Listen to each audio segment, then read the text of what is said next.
నమస్కారం. మాజీ ముఖ్యమంత్రి వైఎస్ జగన్మోహన్ రెడ్డి నిన్న వల్లభనేని వంశీని విజయవాడ జైల్లో ములాఖత్తుతో కలిసిన తర్వాత మాట్లాడినటువంటి మాటలు రాజకీయంగా చర్చనీయాంశంగా మారాయి. ఆయన ప్రభుత్వం మీద విమర్శలు చేశారు. కక్ష సాధింపుగా పాల్పడుతోంది ప్రభుత్వం. వైసీపీ నాయకులందరినీ అరెస్ట్ చేస్తుంది.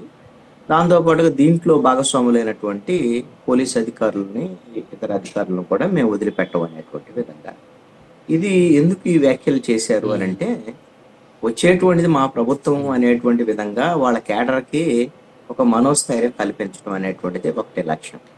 అదేవిధంగా ఇప్పుడు ప్రభుత్వంలో ఉండేటువంటి వాళ్ళకు కూడా ఒక హెచ్చరిక జారీ చేయడం, మీ ఇష్టారీతిని వ్యవహరిస్తే మేము రేపు అధికారంలోకి వచ్చిన తర్వాత ఇదే తరహాలో మేము కూడా అరెస్టులు చేస్తాం అనేటువంటి విధంగా ప్రభుత్వంలో ఉండే నేతలకు హెచ్చరికలు చేయటం, అదే విధంగా అధికారులను కూడా బెదిరించడం.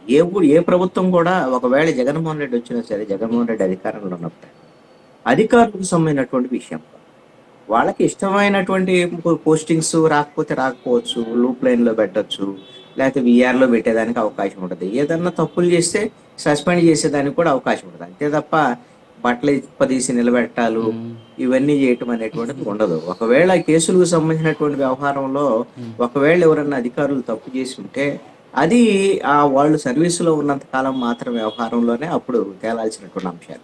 వాళ్ళు రిటైర్ అయిపోయిన తర్వాత, వాళ్ళు వెళ్ళిపోయిన తర్వాత నువ్వు పాత కేసులో వంశీని అరెస్ట్ చేసావు కదా, నువ్వు రా అని చెప్పి తీసుకొచ్చి ఆయన మీద కేసు పెట్టడానికి మన చట్టాలు అంగీకరించవు. అది సాధ్యమే పని కాదు. ఇవన్నీ ఎందుకు మాట్లాడుతున్నారు జగన్మోహన్ రెడ్డి మీద? ఇవన్నీ తెలియక అంటే, జగన్మోహన్ రెడ్డి ఒక క్లారిటీ ఇవ్వదలుచుకున్నాడు. జగన్మోహన్ రెడ్డి ఓడిపోయిన తర్వాత ఆయన తీసుకున్నటువంటి ఒక ముఖ్యమైనటువంటి కార్యక్రమం ఈ జైళ్ళకి వెళ్ళి పరామర్శించేటువంటి కార్యక్రమాన్ని తీసుకున్నాడు. ఎవరైతే వైఎస్ఆర్ కాంగ్రెస్ పార్టీ నేతలకు సంబంధించి మొట్టమొదటిగా మాచర్ల మాజీ ఎమ్మెల్యే పిన్నెల రామకృష్ణారెడ్డి, అదే విధంగా మాజీ ఎంపీ నందిగం సురేష్, ఈ విధంగా మొన్న వల్లభనేని వంశీ, ఆ విధంగా ఎవరు జైలుకి వెళ్ళినా సరే వాళ్ళందరినీ కూడా పరామర్శిస్తారు.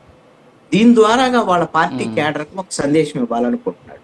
పార్టీ క్యాడర్కి, నాయకులకి తాను అండగా ఉంటాను అనేటువంటి విషయాన్ని, ఒక సందేశాన్ని ఇవ్వాలి అనేటువంటి ప్రయత్నం అయితే జగన్మోహన్ రెడ్డి చేస్తున్నారు.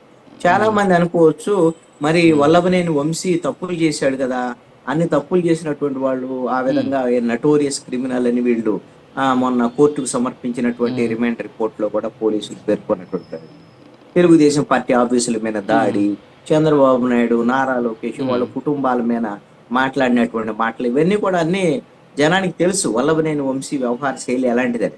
మరి అలాంటి వల్లభనేని వంశీకి మద్దతు ఇవ్వటం అనేటువంటి దాన్ని మరి ప్రజలు హర్షిస్తారా అనేటువంటి ఒక చర్చ కూడా ఉంది. ఇక్కడ కీలకమైనటువంటి అంశం ఏంటంటే, వల్లభనేని వంశీ వైఎస్ఆర్ కాంగ్రెస్ పార్టీకి మద్దతు ఇచ్చినటువంటి తెలుగుదేశం పార్టీ ఎమ్మెల్యేగా ఉన్నారు 5 ఏళ్ల పాటు. ఆ నేపథ్యంలో ఖచ్చితంగా వల్లభనేని వంశీకి నా మద్దతు ఉంది అనేటువంటిది తెలియజేయటమే లక్ష్యం. దీని ద్వారాగా ప్రజల్లో వ్యతిరేకత వస్తుందా రాదా అనేటువంటి అంశంలో అయితే మాత్రం నేను అనుకుంటాను, ఏ పార్టీకి సంబంధించినటువంటి నాయకులకు ఆ పార్టీ వాళ్ళని ఆ విధంగా జైలుకి వెళ్ళినా ఎక్కడికి వెళ్ళినా వాళ్ళకి మద్దతు ఇవ్వటం అనేటువంటి సర్వసాధారణమైనటువంటి విషయం. సపోజ్ ఇదే అంశాల మీద రేపొద్దున ఏదన్నా తెలుగుదేశం పార్టీకి సంబంధించినటువంటి నాయకులు రేపు వాళ్ళు ప్రతిపక్షంలోకి వచ్చి, మొన్న 5 ఏళ్ళు ప్రతిపక్షంలో ఉన్నారు. చంద్రబాబు నాయుడు కూడా జైలుకి వెళ్ళాడు, చాలా మందిని పరామర్శించారు. కానీ చంద్రబాబు నాయుడు ఎక్కడా కూడా ఏ నాయకుడిని వెళ్ళి జైలుకి వెళ్ళి పరామర్శించలేదు. ఎందుకు అని అంటే, చంద్రబాబు నాయుడుకి భయం. ఏం భయం అయ్యా అంటే, ఏదైనా సరే ఒక నేరారోపణలు ఎదుర్కొనేటువంటి వ్యక్తిని పరామర్శిస్తే ఆయన ఈయన సమర్థిస్తున్నాడు అనేటువంటి దాని మీద వచ్చిద్దేమోనని. ఇక్కడ రాజకీయాల్లో నేరారోపణలు ఎదుర్కోవటం అనేటువంటిది, అన్ని పార్టీల్లో నేరారోపణలు ఎదుర్కొనేటువంటి వాళ్ళు ఉన్నారు. నేరారోపణ కొన్ని శిక్షలు పడ్డటువంటి, చిన్న చిన్న శిక్షలు పడ్డటువంటి వాళ్ళు ఉన్నటువంటి పరిస్థితి ఉంది. సగం మంది రాజకీయ పార్టీలు, అటు పార్లమెంట్లో, అసెంబ్లీలో ప్రజాప్రతినిధులుగా ఉండేవాళ్ళు నేరారోపణలు ఎదుర్కొన్నటువంటి వాళ్ళే ఉన్నారు. అలాంటి ఈ నేపథ్యంలో ప్రజల నుంచే ఆ విధమైనటువంటి ఆప్షన్ లేక అన్ని పార్టీల్లో ఇలాంటి వాళ్ళే ఉన్నటువంటి నేపథ్యంలో ప్రజలు కూడా వాళ్ళకి అనివార్యంగా వాళ్ళని ఎన్నుకున్నటువంటి పరిస్థితి ఉంటుంది కదా. అలాంటి ఇప్పుడు వల్లభనేని వంశీ కేవలము వైఎస్ఆర్ కాంగ్రెస్ పార్టీ అధికారంలో ఉన్నప్పుడు మాత్రమే వల్లభనేని వంశీ మీద కేసులు ఉన్నాయా? అంతకుముందు ఆయన పరిటాల రవి అనుచరుడిగా ఉన్నాడు, తెలుగుదేశం పార్టీలో ఉన్నప్పుడు ఆయన మీద కేసులు ఉన్నాయి, ఆయన ఎమ్మెల్యే సీట్ వచ్చినప్పుడు కేసులు ఉన్నాయి, ఎంపీ సీట్ వచ్చినప్పుడు కేసులు ఉన్నాయి. అలాగా కేసులు ఉన్నటువంటి వాళ్ళకి అదనపు అర్హత టికెట్లు రావటం అనేటువంటిది. ఇక ఈ విధమైనటువంటి ఓకే. దాంట్లో వాళ్ళు నేరారోపణలు ఎదుర్కొనేటువంటి వాళ్ళని వెళ్ళి పరామర్శించడం వల్ల ఆ పార్టీకో ఆ నాయకుడికో ఒక చెడ్డ పేరు వచ్చేటువంటి పరిస్థితులు అయితే మాత్రం అలాంటివి ఉంటాయని నేను అనుకుంటున్నా. ప్రజలు కూడా వాటిని అంతగా సీరియస్ గా తీసుకోవటంలా. కానీ పెద్ద నేరస్తుడు చిన్న నేరస్తుడు ఎవరు అవును. ఎక్కువ నేరాలు చేశారు ఎవరు తక్కువ చేశారు ఇవి పరిశీలిస్తున్నారు.